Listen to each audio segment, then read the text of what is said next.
नमस्कार दर्शक बंधु, आज मु आपण मानक पई गोटे कविता उपस्थापना करने को जाऊँगी। कविताटीर शीर्षक हेउची आत्मार प्रश्न।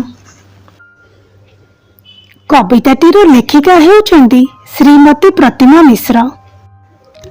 एबे चलंतु दर्शक बंधु लेखिका प्रतिमा मिश्र द्वारा लिखित एही अति सुंदर और मनछुआ कविताटी को पठन करिबा।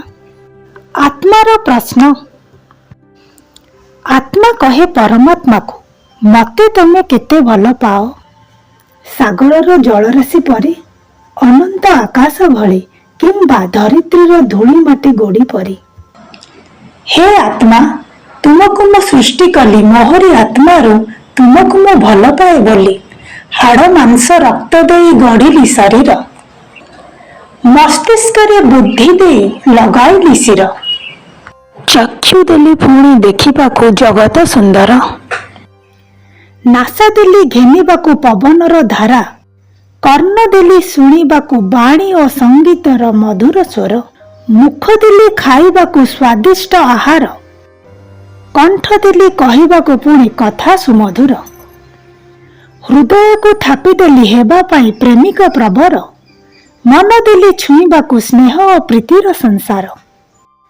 धर्म कर्म पाई खंची देली हाथ गोड़, पुणी उपरे देली मु सक्त चर्मर ढांकुणी। जीवन संचार कली ए जगते बंचिबाकू तुमे, तुमको मु भल पाए बोली। रहिबाकू देली मु पृथ्वी रे बास, खंची देली फल पुष्प करिबाकू ग्रस। झरणारे जल देली मेंटिबाकू तृषा, धनरत्न भरी देली रहिबाकू सुखी संसारे। मायार कुटुंब रचिली बंचिबाकू तुमे एही पृथ्वी रे, तुमको मु भल पाए बोली। कालचक्रे पेशी होई हेल तुमे वृद्ध, धर्म कर्म करी चालीगल गाई गाई मृत्युर संगीत। मायार कुटुंब पुणी उच्च स्वरे करिले रोदन, तुम सब उपरे देले फूल और चंदन। कोकेरे बोही नेले संसान को गले, जुई नियारे पोड़ी पाउंस करिले। पंच तत्वरे मिसिगला पार्थिव शरीर, मोर इंगितरे गला आत्मा स्वर्ग द्वार। धर्म कर्म बले मिसिगला मोहरी आत्मा रे, मु तुमको भल पाए बोली।